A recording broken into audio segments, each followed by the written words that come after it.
Terima kasih Anda masih bersama kami. Kelompok tani di Kabupaten Buleleng mempunyai inovasi baru untuk mengenalkan produk masing-masing. Salah satu cara yang ditempuh kelompok tani adalah menggelar pameran pangan lokal untuk memberdayakan produk yang dihasilkan.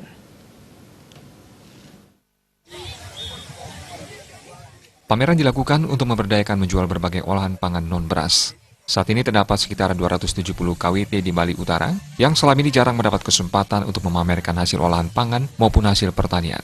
Hal ini sebagai upaya Pemkab Buleleng untuk memfasilitasi agar hasil produksi dari kelompok usaha kecil menengah bisa lebih produktif. Salah satu produk yang menarik masyarakat adalah dodol yang berbahan dari terong dan tomat. Produk tersebut dibuat oleh KWT Desa Tingetiga guna mengajak masyarakat untuk memakan produk non-beras khususnya sayur. Olahan dodol dari terong dan tomat ini tidak jauh berbeda dengan dodol ketan biasa. Hanya saja, dodol dari tomat dan terong agak kurang lengket. Itu punya inspirasi gimana caranya mengolah.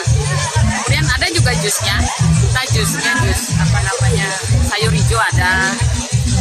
Nah, dari situ kita berusaha akhirnya merubah mindset gimana biar kita juga makan sayur. Nah, dengan menggunakan sayur kita bisa menjadikannya dodol.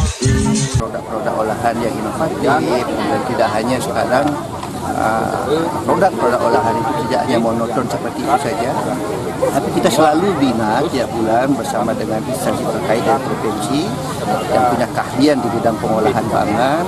Kita lakukan pembinaan untuk mengembangkan kreativitas dan inovasi daripada olahan masing-masing KWT. Selain hasil olahan pangan, juga dipamerkan hasil kerajinan tangan dari para UKM, seperti sokasi, keben, dan aksesoris lainnya. Komang Yuda